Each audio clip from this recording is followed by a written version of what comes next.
Olá, boa tarde para todo mundo que está entrando aí no Facebook e no YouTube do Instituto Camila e Luiz Taliberti. Hoje é o 5º episódio da nossa série Taliberta sobre violência doméstica e a gente vai falar principalmente sobre como essas mulheres fazem para superar a violência doméstica e seguir em frente, entender que existe vida fora de uma situação e de uma relação de violência doméstica. Nos episódios anteriores, que estão aí nas redes do Instituto, a gente já falou sobre como prevenir, como denunciar, como identificar um relacionamento abusivo. Então, vocês podem conferir todo esse conteúdo. As minhas convidadas hoje são a promotora de justiça Celeste Leite dos Santos, que já está aqui comigo, e daqui a pouquinho também vai participar desse papo a Marisa Marega, que é jornalista e ativista, e comigo ela coordena o grupo Violência Doméstica, grupo de apoio no Facebook. Então eu quero começar com a promotora Celeste Leite dos Santos, que também é uma ativista. A Celeste está aí à frente do projeto Mente Saudável. Celeste, uma boa tarde para você e eu queria que você começasse contando como que é esse projeto. Boa tarde, Mariana. Bom, esse projeto, ele teve início agora com a questão da pandemia, as pessoas em isolamento social, especialmente no que se refere à violência doméstica, foi visa dar um aumento, uma oferta mais de canais de diálogo para que a mulher possa denunciar a prática de crimes. Uhum. Nós temos um acolhimento que é espiritual. Então, a pessoa pode fazer um círculo de formação da resiliência, ou seja, superação do trauma, por meio de capacitadores formados em Washington, que a espiritualidade não se confunde com religião, embora nós até tenhamos religiosos no projeto. Nós temos um acolhimento emocional. O acolhimento emocional ele foi adaptado de a ferramenta para crises e emergência, para a professora Jônia Lacerda, da Faculdade das Américas. Então, nós realizamos um acolhimento emocional pelo período de um mês, 2 atendimentos semanais, nos quais a mulher, ela se fortalece, inclusive para que possa superar e continuar com a sua vida. Nós não trabalhamos o passado. Não é uma ferramenta de terapia, é uma ferramenta de psicologia social. Então, nós trabalhamos a mulher hoje, como que ela pode se reinserir no mercado de trabalho, retomar suas relações familiares, retomar sua vida normal em comunidade. Porque uma pessoa que é vítima do crime, ela sofre 3 tipos de desconexões. A primeira desconexão é a desconexão consigo mesma. Então, a mulher começa a se culpar por ter sido vítima do crime. E isso, por si só, já é um fator inibidor, inclusive, para que ela busque ajuda. O segundo passo da vitimização, se a mulher não trabalha esses sentimentos de culpa, já que ressaltando que a mulher não é culpa por ter sido vítima, não é culpada por ter sido vítima de um crime. O segundo passo é que a mulher ela passa a se desconectar com as suas redes de apoio. Quais são as redes de apoio da mulher? Os amigos, as pessoas próximas, a escola, se ela está na escola, o trabalho, se ela está no trabalho, o clube, se ela frequenta o clube. E, por fim, esse isolamento, se continua, ela se desconecta com as próprias regras sociais. Então, ela passa de uma situação de vítima de uma violência para ser uma potencial agressora. Não exatamente violência doméstica, mas, por exemplo, praticar crimes de injúria, ser agressiva com os outros. E todas as pessoas falam assim, nossa, mas essa mulher, ela ficou louca e coisa assim. Não, ela estava passando por um ciclo de vitimização que é individual. E a sociedade e os órgãos públicos precisam acolher, validar a sua história. Então, precisam ter canais que, efetivamente, a mulher seja escutada. Não basta dizer, vai lá e denuncia. Se a sociedade não vê uma resposta ágil por parte do Estado, uma resposta não apenas punitiva, a punição é necessária sim, mas, sobretudo, esse trabalho com a vítima, ele é essencial para que ela possa retomar as suas relações sociais em condições dignas, como um membro integrante da sociedade. E como é que essas mulheres fazem para chegar até vocês, Celeste? E até entender isso, porque muitas vezes a gente sabe que a mulher fica num relacionamento abusivo porque ela não vê um horizonte fora daquela vida, ou ela tem uma dependência emocional, uma dependência financeira. Então a gente está dizendo para ela que existe vida e a vida pode ser muito boa fora daquele relacionamento abusivo. Como é que ela procura essa ajuda? Como é que ela chega até vocês? Bom, o projeto Ija Mente Saudável, ele tem uma plataforma que é exatamente o nome do projeto. Projeto Ija Mente Saudável. Ija de cura, é a deusa da cura na mitologia grega, justamente fazendo alusão ao momento que nós estamos vivendo. Então, vocês digitam Ija Mente Saudável, já tem uma plataforma com diversos tipos de acolhimento. Então, ela fala assim, não, eu quero um acolhimento emocional. Então, ela já vai passar por esse fortalecimento antes ou depois de ter feito uma denúncia, porque, como você disse, já tiveram 5 capítulos anteriores tratando da prevenção, onde denunciar. O IJA também recebe denúncias, mas nós fazemos uma abordagem mais ampla. Então, por exemplo, ela já denunciou e precisa se fortalecer para não ficar com sequelas, um trauma profundo, ou seja, nós precisamos cicatrizar essa ferida. Então, ela pede um acolhimento emocional pelo projeto. Então, ela preenche a ficha do acolhimento emocional. Ou ela assim, não, eu fui na delegacia, eu denunciei, mas eu tenho filhos, tem a questão da guarda, tem a questão dos alimentos, não fui orientada perante a autoridade policial como isso deveria proceder, não levei a documentação. O ideal seria que ela já levasse tudo, certidão de nascimento, porque, a rigor, o juiz criminal ele tem competência, sim, para já dirimir essas questões. Na prática, na maior parte dos casos, elas não são dirimidas. Por quê?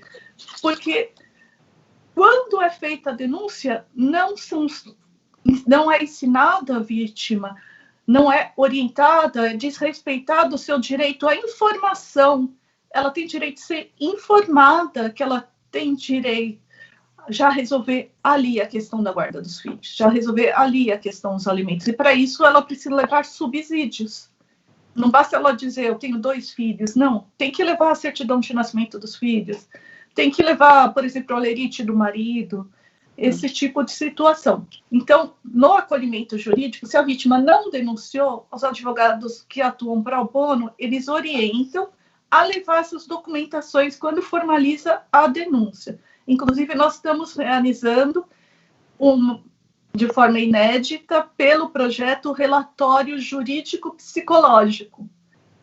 Ou seja, a vítima já se entrevistou com a advogada já coloca quais são todas as necessidades da vítima, a psicóloga já testou quão profundo foi o trauma causado por esse relacionamento abusivo e já vai para a autoridade policial algo para que ele tenha condições de já desenvolver. Bom, isso aqui eu vou ter que pedir, então, uma perícia psicológica, porque não é uma lesão leve. Essa mulher ela pode ter sequelas profundas, que no mínimo vai ser uma lesão corporal de natureza grave ou gravíssima. Muda até a capitulação jurídica do crime. Em matéria de violência doméstica, nós temos uma cultura que 90% dos casos são considerados lesões corporais de natureza leve. E isso contribui para que muitos desses crimes prescrevam e não sejam desenvolvidas uma política criminal de acolhimento à vítima e ressocialização do agressor. E, por fim, a gente tem o terceiro canal, que é o canal espiritual. Se a vítima professa alguma religião, ela será atendida por alguém da mesma religião. Se ela não professa nenhum, ainda temos a opção de participação dos círculos de superação do trauma, por facilitadores capacitados em Washington, na Universidade Menonita. E toda mulher que passa por uma situação de violência doméstica, ela vai precisar de um apoio psicológico para superar esses traumas e conseguir seguir em frente, inclusive para no futuro, quando tiver um novo relacionamento, para que ela tenha um relacionamento saudável? Eu não sei se eu diria se toda mulher. Nós estamos oferecendo. O que nós estamos fazendo? Nós estamos criando um canal a mais de acolhimento da mulher. A ideia é que isso vire um Estatuto da Vítima. Já foi entregue para vários deputados anteprojetos de lei do Estatuto da Vítima, que contempla essas questões de vítima em situação de especial vulnerabilidade. Hoje, o que nós temos apenas é um único artigo no Código de Processo Penal dizendo que a vítima tem direito a atendimento multidisciplinar e ponto. Porém, a lei de violência doméstica e familiar, ela foi alterada o ano passado para incluir medidas de apoio como forma de superação do trauma, da formação da resiliência, ou seja, de acolhimento mesmo à vítima. Quem pode dar esse apoio? A sociedade civil ou o próprio Estado. A sociedade civil se organiza por meio de serviços de voluntariados. Nós estamos trabalhando fundamentalmente com psicólogos e advogados voluntários. Os promotores de justiça são de carreira, os delegados também, mas nós temos fazendo essa articulação com a sociedade civil, por meio da conscientização que a violência doméstica ela só vai ser superada quando for entendida como problema de todos. E esse projeto Ija Mente Saudável, ele tem alguma ligação com o Ministério Público ou é um projeto independente? Ele está cadastrado no Conselho Nacional do Ministério Público, foi cadastrado pela Procuradoria-Geral de Gestão, está concorrendo, inclusive, ao prêmio desse ano do Conselho Nacional do Ministério Público, mas ele é um projeto. Projeto significa que ele tem um início e tem um final. Então, ele começou esse ano, fevereiro desse ano, tem prazo de duração de 1 ano. A ideia é que o nosso procurador-geral, ao final desse projeto piloto, ele acolha e multiplique essas iniciativas por outras promotorias de justiça, que não fique algo que apenas os promotores se organizaram e estão acolhendo a sociedade, que vire uma política institucional. Que bom, e a gente já falou aqui em outras entrevistas dessa necessidade de apoiar essa vítima, porque essa mulher, ela precisa muitas vezes ser reinserida ao mercado de trabalho, e tem vários projetos, né, a mulher pode entrar em vários projetos, assim, tem um outro que chama Tem Saída, que dá muitas vezes cursos até para que a mulher se reinsira no mercado de trabalho, e inclusive a Cristiane Costa Curta está comentando aqui, sugiro o empoderamento dessas mulheres, porque a mulher quando sai de uma situação de violência doméstica, ela já está tão humilhada, com a autoestima tão baixa, que ela precisa desse incentivo para voltar a viver. Exatamente. Eu recebo pessoas que já passaram 20, 30 anos, que sofreram, por exemplo, casos de pedofilia, que é algo que tem que ser dito, que não deixa de ser forma de violência doméstica, o tio que estupra a criança de 6 anos. Essa questão precisa ser debatida e levada à conscientização, porque enquanto a pessoa é menor de idade, são raríssimos os casos que são denunciados. E a maior parte dos agressores, eles fazem parte do círculo da vítima. É o tio, é o padrasto, é o primo, o próprio irmão, o pai que acha que tem o direito de desvirginar a filha. Tem muitos locais do Brasil em que isso é uma prática. Então, nós precisamos empoderar a vítima, primeiro para que ela tenha forças para procurar ajuda. E não julgar a pessoa que procura ajuda. Essa é uma questão de toda a sociedade. Ou seja, a sociedade sou eu, sou você, Mariana, que está aqui, o Instituto Talibert, pela iniciativa que está conscientizando, no seu papel de membro da sociedade civil, e também o Estado. Se 98% dos casos, por exemplo, das violências domésticas praticadas contra crianças não são chegadas ao conhecimento dos órgãos formais de controle, nós precisamos debater como, então, nós, sociedade civil, vamos se empenhar nessa luta. O Conselho Nacional de Justiça, por exemplo, agora criou a campanha Sinal Vermelho contra a violência doméstica e familiar. Nós apoiamos esse projeto do Conselho Nacional de Justiça e as mulheres poderão, por exemplo, denunciar que estão sendo vítimas de um crime na farmácia. Mas por que na farmácia? Vocês podem pensar que estranho, farmácia não é delegacia, farmácia não é para o Ministério Público. O que é a farmácia? É entidade privada. Uhum. É essa conscientização das redes de apoio que não são apenas estatais, mas fundamentalmente compostas por toda a sociedade. Porque a Constituição é clara, a segurança pública é dever da família, da sociedade e do Estado. Então, as três pontas têm que começar a trabalhar. Parabenizo o Instituto e a Mariana Couto por estarem trazendo esse importante debate à sociedade civil, essa capacitação mesmo, e entender, não, a sua vizinha sempre reclama, você sempre escuta gritos, mas você não vai se meter. Não, tem que se meter, sim. A violência só vai ser compatível quando nós vemos que a sociedade não tolera mais isso e o Estado dá respostas ágeis e eficazes à prática delitiva.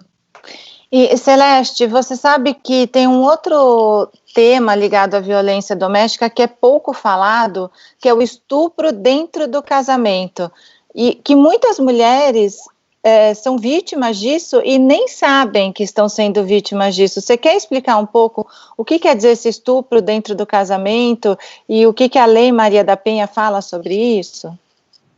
Bom, o estupro ele não é composto, em primeiro lugar, apenas por conjunção carnal, falando do estupro de uma maneira geral.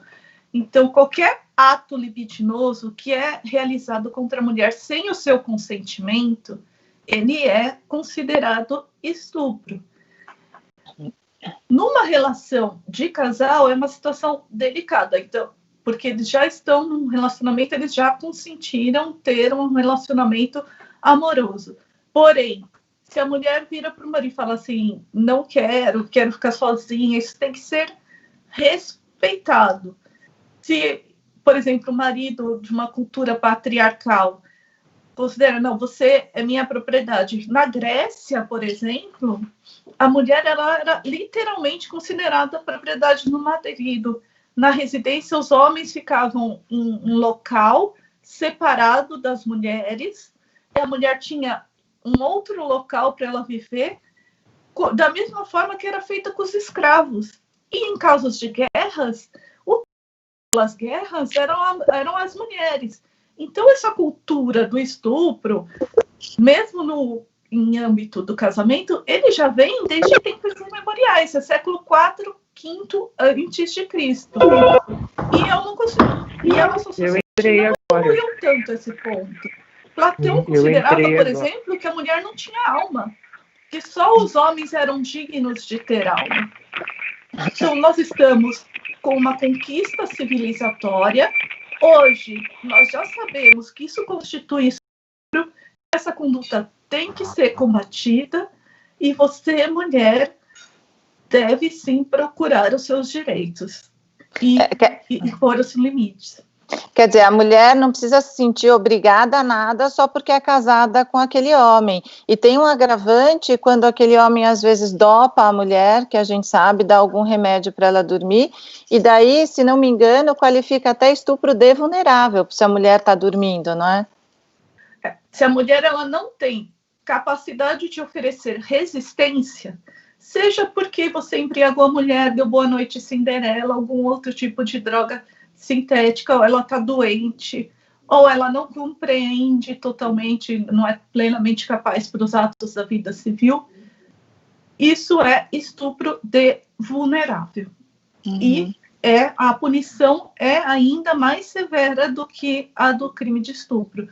Ambos são considerados crimes hediondos, ou seja, a Constituição, no caso de crimes hediondos, são hipóteses em que o legislador não pode deixar de criminalizar. Ou seja, o legislador ele tem um espaço de abertura para determinados crimes, por exemplo, já temos acordos de não persecução penal para pequenos furtos, estelionatos, mas estupro não pode tergiversar. É crime hediondo e a Constituição consagra mandato expresso de criminalização. Ele tem que ser severamente punido. Hoje, aqui nesse episódio da série Tá Liberta, eu estou conversando com a promotora de justiça Celeste Leite dos Santos, que falou do projeto Higiamente Saudável, e a partir de agora está com a gente também a jornalista Marisa Marega, que é uma das coordenadoras do grupo Violência Doméstica, grupo de apoio no Facebook, que em 4 anos já atendeu mais de 4.000 vítimas. Marisa, bem-vinda aqui ao nosso papo. Boa tarde. Marisa, conta pra gente como é que é esse trabalho do grupo no Facebook. Bom, esse trabalho começou por uma ideia sua, você fundou esse grupo, né? E eu abracei a ideia de imediato. Então, o nosso trabalho é um trabalho voltado, como somos comunicadoras, é um trabalho voltado a comunicar às vítimas como elas devem proceder em relação a socorro. Então, encaminhamos para os centros especializados, que são os centros que pouca gente conhece, mas em todo o Brasil, toda cidade, por menor que seja, ela tem um centro de atendimento. Quando a cidade é pequena, é chamado CRAS, Centro de Atendimento de Assistência Social. Quando as cidades já são um pouco maiores, são os CREAS, que são os Centros Especializados de Atendimento Social. Então, lá a vítima pode ter o acompanhamento de um assistente social, de um psicólogo, e nos maiores CREAS tem também advogado, a orientação jurídica. Então, nós recebemos, essa semana mesmo a gente resgatou uma moça. São aqueles pedidos urgentes, muitas vezes a gente recebe. Então, qual era a situação? Ela apanhou, ela e um filho de 4 anos apanharam do marido. Ela achou que a situação tinha chegado no limite, foi à delegacia, fez o boletim de ocorrência, pediu a medida protetiva. Qual era o medo dela? Ela voltou para casa e queria fugir com o filho para a casa dos pais, que moram no interior. Mas ela ficou com medo que, nesse meio tempo, o marido recebesse a informação da medida protetiva e que daí eles apanhassem novamente. Então, a gente entrou em contato com a Casa da Mulher Brasileira e a Casa da Mulher Brasileira encaminhou o caso de forma a resgatar a mãe e a criança. Levou para a Casa da Mulher Brasileira até que desse encaminhamento para ela ir para a casa dos familiares.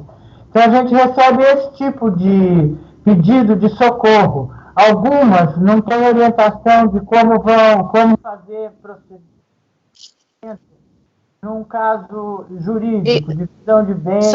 Marisa, sumiu um pouquinho a sua voz. Você pode repetir quando você falou que algumas precisam do quê? De assistência jurídica.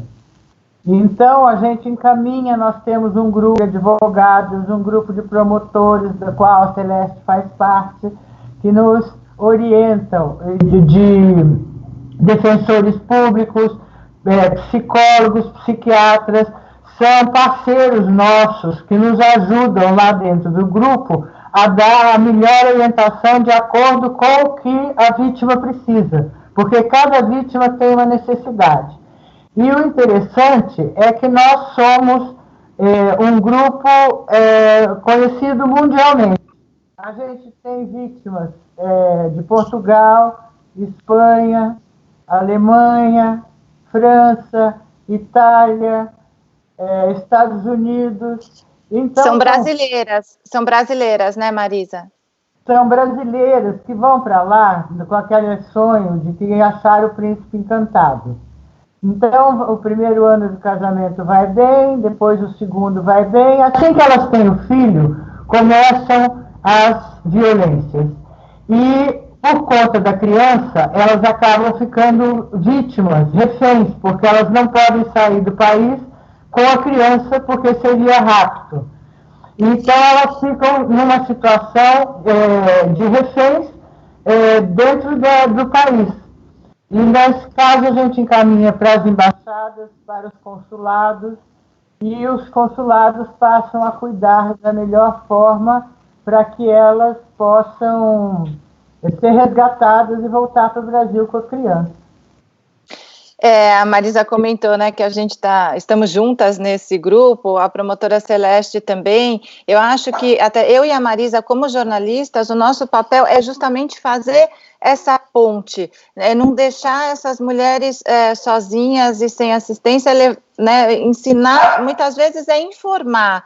Mas o que eu sinto ali no grupo também, Marisa, é que existe uma troca que é tão importante entre as vítimas, porque ali a gente tem mais de 4.000 vítimas, e existe essa troca das experiências, e uma acaba ajudando a outra, principalmente aquelas que já saíram da situação de violência. Queria que você comentasse um pouco, né, porque muitas vezes uma mulher coloca ali pela primeira vez um relato daquilo que ela está passando, e todas as outras vítimas que estão no grupo vão lá e colocam seu comentário, a sua orientação, a sua dica, e elas acabam se ajudando bastante. E elas se agradecem, inclusive, as dicas que uma diz, comigo aconteceu isso, e faz o relato. Olha, você deve procurar a defensoria, porque nesse caso o seu advogado não está sendo eficiente. E assim vai. Uma vai dando referência para a outra da própria vivência que teve. E isso acaba ajudando. E algumas voltam depois para dizer, graças a esse grupo a minha vida mudou, hoje eu tenho vida nova, consegui a orientação, estou em acompanhamento psicológico, muitas. Eu creio que metade delas fazem referência à importância do tratamento psicológico, porque entre elas, uma sugere para a outra, olha, você precisa de psicólogo para crescer. A outra diz, você precisa de psicólogo para curar esse trauma, porque muitas chegam extremamente vulneráveis mesmo. E o que a gente sente é que ao conversar entre elas mesmas, uma dá força para a outra para seguir em frente, para deixar aquela situação para trás, para sair da situação de violência. E isso é muito gratificante quando você percebe que o seu trabalho foi útil para tirar a mulher da situação de violência, né? É muito gratificante isso. Inclusive, elas se aplaudem, uma bate palma, a outra faz sinais de abraços e tudo mais, quando cada uma sai da situação de violência, né? Eu acho que esse apoio ajuda demais. Marisa, eu vou pedir para você afastar um pouquinho do seu computador, o pessoal da técnica está pedindo para te enquadrar melhor, e para o seu, assim está ótimo, para o seu áudio não ficar tão estourado também. Eu quero lembrar para vocês que estão nos assistindo pelo Facebook e pelo YouTube, se inscrevam aí no YouTube do Instituto Camila e Luiz Taliberti, vocês podem também seguir o Instituto pelo Instagram, e para quem não sabe da história desse instituto, ele foi fundado logo depois da tragédia de Brumadinho. Camila e Luiz morreram na tragédia de Brumadinho, filhos da Helena Taliberti, que é a fundadora desse instituto. E a Camila, ela gostava de se apresentar como Camila Taliberta, assim era o Instagram dela, por isso o nome dessa série. Camila era advogada e ela atendia como voluntária vítimas de violência doméstica. Marisa e Celeste, eu tenho certeza que a Camila estaria no nosso grupo no Facebook ajudando essas vítimas. E, Celeste, você chegou a comentar que realmente houve um agravamento na quarentena, inclusive o projeto Ijamente Saudável surgiu durante esse momento por causa dessa demanda. O que você sentiu? O que aconteceu nesse período de isolamento social? as pessoas passaram a ter menos opções. O boletim de ocorrência eletrônica ele foi criado já no segundo momento da pandemia, e a mulher ela foi obrigada a continuar convivendo com agressores sem opções de buscar apoios, buscar uma nova casa, buscar um emprego, algo que a libertasse dessa situação em que ela estava. Por isso que nós criamos para oferecer para a mulher um apoio mais especializado. Eu constato com o apoio da vítima, é muito bom outras vítimas terem contatos, mas como você ressaltou, quando a vítima já superou o trauma e já saiu dessa situação de violência, ela já não é mais uma vítima, ela é uma sobrevivente, ela não apaga o que aconteceu com ela, mas isso não a define mais como pessoa. Uhum. Então, ela não é mais a Patrícia vítima, tal. Não, ela é a Patrícia, a profissional, a cabeleireira, a advogada.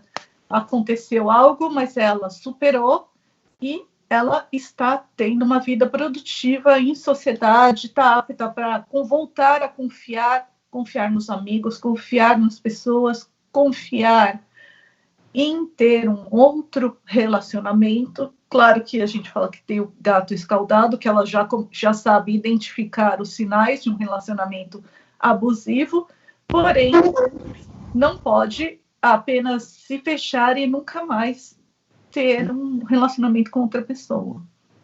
Marisa, da sua experiência no grupo, quando a gente fala, né, que quando a mulher sai de um relacionamento violento, ela precisa de um apoio psicológico, justamente até para que ela não reproduza no próximo relacionamento a mesma situação de abuso, porque existe esse risco. É exatamente isso que a gente faz questão de frisar sempre, quando termina um relacionamento. A importância do tratamento é porque nós temos, inclusive, vários casos lá de vítimas que já são vítimas pelo terceiro casamento. E muitas vezes tem 19, 20 anos já com 3 filhos, um de cada casamento. Então, o que a gente diz sempre é a importância do tratamento psicológico para começar a perceber o que acontece, qual é o perfil do abusador, do agressor. Porque se ela não conhece, de início ela vai cair novamente na mesma situação. Então, o começo é aquele príncipe maravilhoso, aquela figura maravilhosa, mas ele tem indícios já, ele mostra indícios, ele é ciumento, ele é uma pessoa que tenta afastá-la da família, ele é uma pessoa que controla o celular dela, que controla as redes sociais. Então, todo esse tipo de perfil, que é o perfil do agressor, se ela não tem um tratamento psicológico, ela não tem meio de verificar isso antes de entrar numa nova situação de agressão, que é o que vai acontecer. Então, lá no nosso grupo, a gente tem vários casos de meninas com 18, 19 anos, 2 filhos de 2 casamentos, e a gente diz, olha, enquanto você não se tratar, fizer um tratamento psicológico sério e profundo, você não aprenderá a identificar o agressor antes de se envolver com ele. Você vai se envolver novamente. Porque, inclusive, o Instituto Maria da Penha tem um estudo que chama que a violência intrageracional. Ou seja, a vítima a mãe dela já foi vítima. Então, ela acha aquela situação normal de início. Apanhar é normal, ser xingada é normal, ser empurrada é normal. Então, quando ela vai para um relacionamento na fase adulta, ela vai reproduzir isso. Da mesma forma, o agressor. O agressor viu o pai bater, então ele acha que bater na mulher é normal. Quando ela vai para um tratamento, ela começa a perceber que tudo isso é abusivo. São relações abusivas. E ela não tem que participar mais disso. Então, ela vai se libertando aos poucos daquele estereótipo que ela trouxe da família violenta. Porque a família violenta vai depois reproduzir, os filhos vão reproduzir. Então a gente diz, muitas dizem, mas eu não quis separar por conta dos meus filhos. Daí a gente explica que, olha, justamente os seus filhos irão reproduzir. Então é importante você sair do relacionamento agora para que eles não cresçam achando que isso é normal. Essa relação não é normal, é uma relação abusiva. Então, com o tratamento psicológico, ela aprende a descobrir antes de entrar na situação de violência. Eu acho curioso isso, porque eu fico imaginando que o menino que vê o pai agredindo a mãe, ao invés de reproduzir o pai, ele devia crescer para defender a mulher, a mãe, porque ele já viu a mãe apanhando. Então, ele deveria, né, quando olhar para a própria esposa, para os filhos, pensar naquela mãe, o quanto aquela mãe sofreu. Daí vem uma pergunta que eu quero fazer para a promotora Celeste, que é da importância deste agressor passar por tratamento também, e que a gente sabe que muitas vezes ele não aceita passar por tratamento e daí ele fica aí como um risco para outras mulheres, porque aquela se separa dele e ela vai superar e ela vai tentar se refazer, e aquele homem vai acabar casando de novo e fazer uma nova vítima. Vocês tocaram num ponto muito importante. Sim, existem projetos em todos os ministérios públicos do Brasil para que tenha essa questão da ressocialização do ofensor. Mas a fala da Mary me chamou mais atenção para as vítimas da violência, para as crianças, seja a filha que cresce vendo a mãe apanhando, seja o filho que cresce vendo o pai batendo. Como isso é uma violência contra a infância, como nós não estamos desenvolvendo políticas que acolham os filhos da violência, que também são vítimas. A Declaração da ONU dos Princípios Básicos de Prevenção às Vítimas de Crimes e Abuso de Poder, ela estabelece como vítima direta aquela que sofreu, então, uma relação de violência doméstica tem o marido e a mulher que sofre a violência, seja física, seja patrimonial, psicológica. Nós também precisamos fugir um pouco desse erro de sempre falar só em violência física, mas tem as vítimas indiretas. E as vítimas indiretas são consideradas vítimas. Nós precisamos ter uma ferramenta estatal que não trabalhe apenas com processo, essa lógica binária, Estado ofensor, mas Estado vítima. Tem que trabalhar os dois eixos. O principal, em matéria de violência doméstica, existem estudos na Inglaterra, eles realizam conferências familiares, não é mediação, não é justiça restaurativa. É muito mais próximo do que aquilo que foi criado da questão da escuta especializada do depoimento sem dano, em que fica o agressor com o advogado dele, o juiz, o promotor, em uma sala, em outra sala totalmente diferente, sem nenhum contato, a mulher que foi agredida, e ele assumindo a responsabilidade e compreendendo os seus atos. Não adianta nós só fazermos palestras de conscientização da masculinidade tóxica. Não, ele precisa assumir já, naquele relacionamento, as consequências do seu ato, como isso afetou a mulher, como afetou as crianças, os pais idosos, e toda a rede que toda família tem. Tem a pai, tem a mãe, tem os filhos, ou tem, digamos, no caso de violência doméstica, ou são um relacionamento trans, também pode ser vítima de violência doméstica, não no sentido de família tradicional que eu estou falando, mas toda família tradicional ou não, ele tem esses círculos sociais, essas redes de apoio que são naturais. todo ser humano tem uma rede de apoio. Num relacionamento abusivo, você vai minando essas redes que existem. Como você falou, controla o celular, não pode mais sair com a amiga, que seriam redes naturais de proteção da mulher, de proteção das crianças. Uhum. Então, nós precisamos retomar, e você, sua amiga está se afastando, você não se afaste. Procure saber o que de fato está acontecendo. Por exemplo, você já frequentava algum local, já via alguns indícios.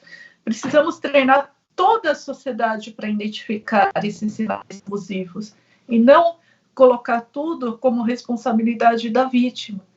Esse é um novo enfoque que nós precisamos assumir enquanto sociedade. E sociedade quem é? É a pessoa que está do seu lado. É a pessoa, é a sua rede de apoio, a sua rede familiar, a sua rede de amigos, a sua rede de trabalho. Todos vocês, enquanto agentes, cidadãos, são responsáveis dentro desses círculos que vocês frequentam. É muito interessante tudo isso. Queria reforçar alguns pontos aqui. Mulheres trans são incluídas na Lei Maria da Penha. Deixar claro sempre que quando a gente fala do homem, porque às vezes eu me incomodo um pouco quando eu participo de alguns eventos que começam a falar tanto do homem que parece que o homem que é a vítima. Coitado, porque ele viu o pai bater na mãe. Coitado, porque ele vem de uma infância... Ele, quando ele se torna agressor, ele não é vítima. A vítima é a pessoa agredida. Isso tem que ficar sempre muito claro. E eu queria pedir para a Marisa até explicar, Marisa, como é que funciona o nosso grupo, porque a gente tem um critério de segurança que muitas dessas mulheres realmente correm risco de morrer, elas são ameaçadas de morte, a gente sabe que alguns agressores consumam isso, né, a gente vê pelos números de feminicídio no país. Então, existe também essa nossa preocupação no grupo com a vida e a segurança dessas mulheres. Uma das coisas que nos preocupam muito é quando uma mulher que pede para entrar no grupo, ela tem como foto do perfil uma foto junto com o marido, que é o agressor. Então, conta para a gente desse nosso cuidado, Marisa, sobre a segurança.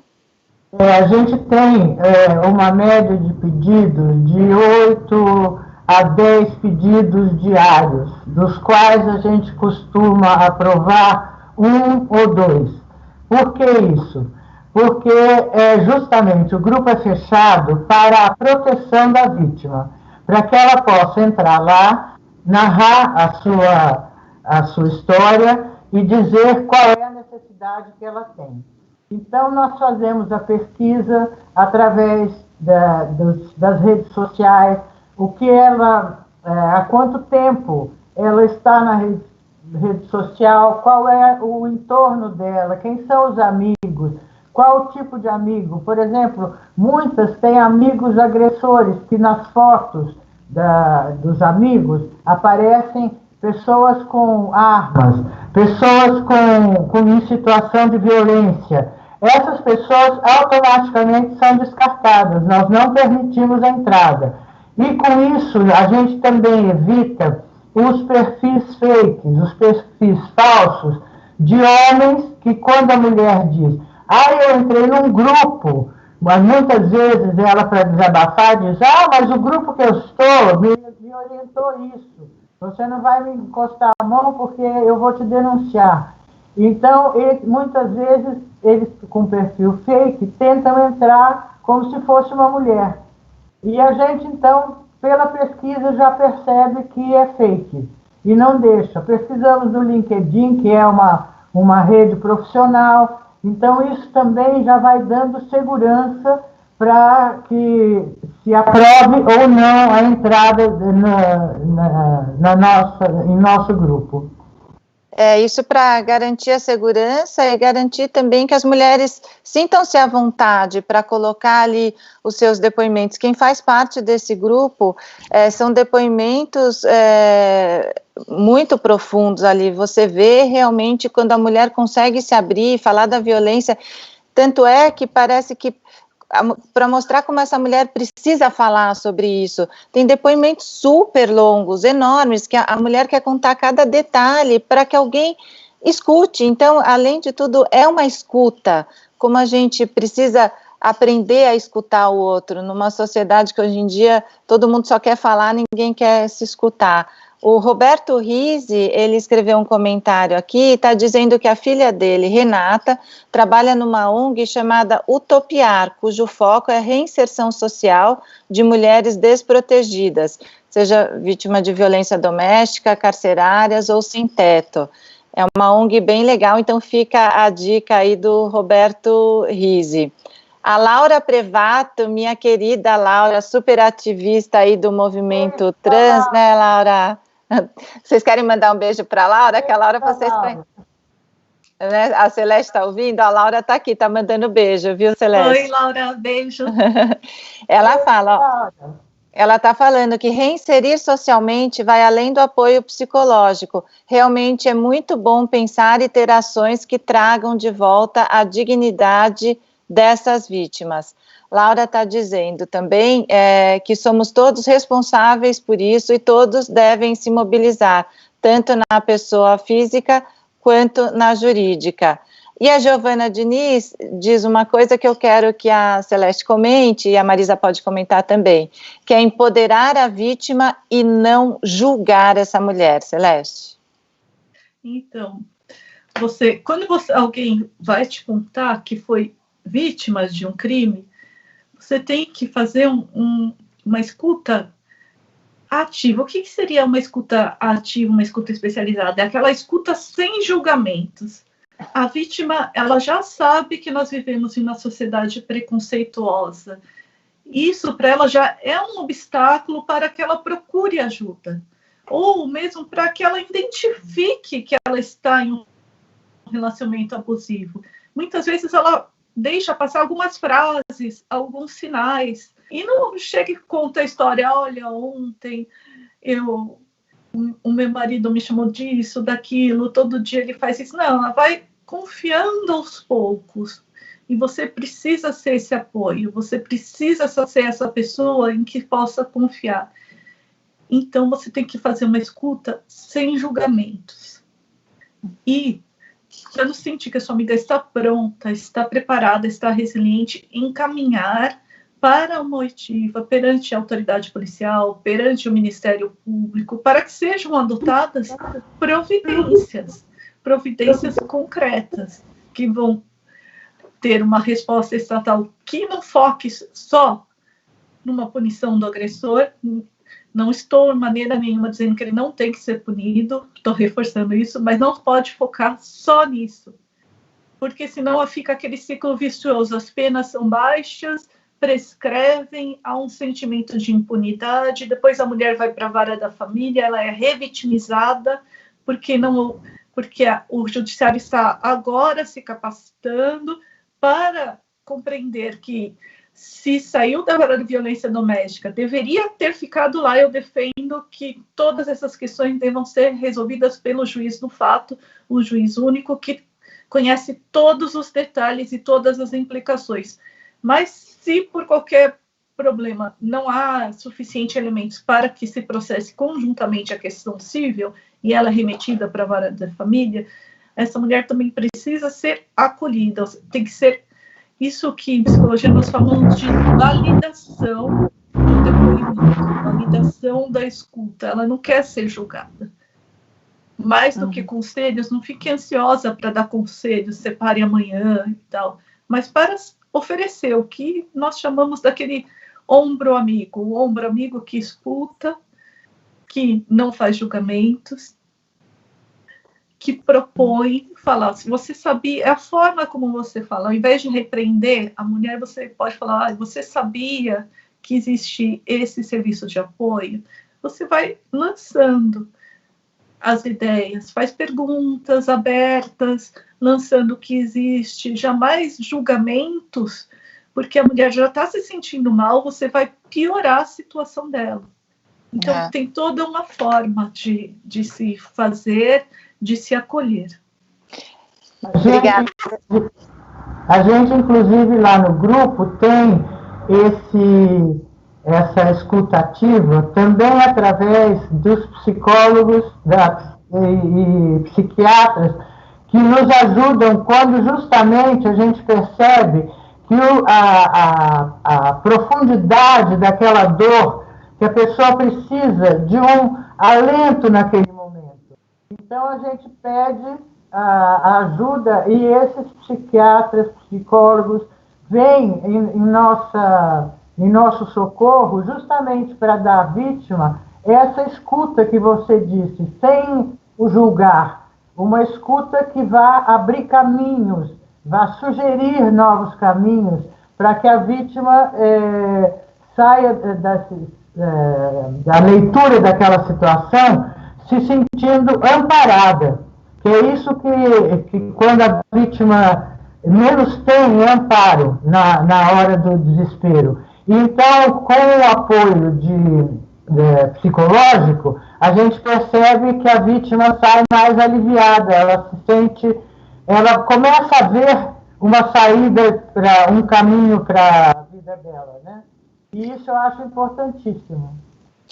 Eu quero até agradecer a todos esses profissionais voluntários que estão ali no nosso grupo, que são promotores, como a promotora Celeste, advogados, psicólogos, psiquiatras, porque realmente quando vem um depoimento de uma vítima ali, a gente marca, bom, isso aqui é para o doutor tal, ou isso aqui é para fulano, a gente marca e fala assim, você pode ajudar? E imediatamente esse profissional vem e já faz uma orientação, que muitas vezes vai além também do grupo, né, Marisa? Quando a gente encaminha para ONGs, para institutos, para ampliar esse apoio para a mulher, para sair ali também do virtual e ser uma coisa real. A gente já está chegando ao final desse encontro, é sempre uma delícia, essa hora passa super rápido, porque é muita informação, e eu tenho certeza que todos esses episódios da série Tá Liberta vão ajudar vítimas, porque eles ficam aí nas redes do Instituto, então ajudando a conscientizar a própria vítima, que muitas vezes precisa perceber essa situação dela, mas acima de tudo a gente está fazendo um trabalho aqui de conscientização de toda a sociedade, porque essa tem que ser uma missão social, né? A sociedade não pode mais ser conivente com essa violência doméstica que ainda acontece no nosso país. Então eu quero agradecer muito Celeste e Marisa por terem participado aqui neste sábado. Celeste, reforça então como é que as pessoas encontram o IG Mente Saudável. Bom, se vocês colocarem, seja no Instagram ou na Facebook ou pelas redes sociais, é www.projetoigementesaudável.com.br. E daí lá tem todas as orientações de acordo com as necessidades da vítima. A pessoa entra, já aparece as informações básicas, por exemplo, casos de urgência, 180, 190, ou seja, se o crime está acontecendo agora, quais são os locais que a vítima pode se socorrer. Eu só não entrei nesse porque já teve nessa série essas explicações em episódios anteriores. Mas é sempre bom reforçar, a gente acabou de mostrar aqui embaixo esses números, porque eles têm que ficar na cabeça das pessoas. Disque 100, Disque Direitos Humanos. Aqui em São Paulo foi criado 156, quando a violência doméstica e quando for violência contra crianças. A Cristiane Pereira, que coordena essa parte na prefeitura do município de São Paulo. Esse é um número pouco conhecido, então eu vou usar esse tempo para divulgar 156 na cidade de São Paulo, e também já aparece que tipo de acolhimento você quer no site, se é um acolhimento emocional, jurídico, se é um acolhimento espiritual ou se você quer fazer uma denúncia, porque como é um projeto ligado ao Ministério Público, nós também recebemos as denúncias e encaminhamos as notícias de fatos, distribuindo entre todos os promotores de justiça. Tá ótimo, obrigada, parabéns pelo trabalho. E Marisa, quer contar como é que as pessoas encontram o nosso grupo no Facebook? Facebook, Violência Doméstica, Grupo de Apoio. Então ali automaticamente você pede a entrada e a gente faz essa pesquisa para ver quem é realmente a pessoa, se ela tem realmente a potencialidade de vítima, e a gente então faz o acolhimento e dá as boas-vindas. Então, violência doméstica, grupo de apoio. Nós somos no Facebook, já é uma referência. Quando você procura violência doméstica, já vem o nosso grupo em primeiro lugar. Isso, tem a foto de uma flor, de uma primavera. Uma primavera vermelha, linda. E eu tenho que dizer que a Marisa, eu conheço desde que eu era criança, né, Marisa? É uma convivência muito intensa e muito boa. Agora somos parceiras aí nisso. E a Marisa que já foi da ONU Mulheres e também faz parte do Grupo Mulheres do Brasil, não é isso? Isso, do Comitê Maria Bonita do Grupo Mulheres do Brasil. Lá no grupo nós estamos fazendo, inclusive, capacitação nas comunidades, nos CELS, para professores, justamente para a prevenção da violência, que a gente acredita que é uma área bastante importante. Então, a cada semestre nós capacitamos 700 professores da rede pública. É uma parceria com a Prefeitura Municipal de São Paulo. Então, o trabalho também é bem bacana.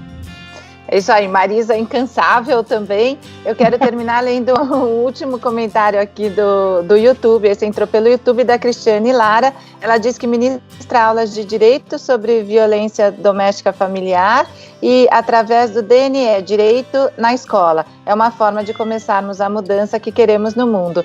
É isso aí, viu, Cristiane? Cada um fazendo um pouquinho esse trabalho de formiguinha, mas a gente vai fazer diferença, com certeza.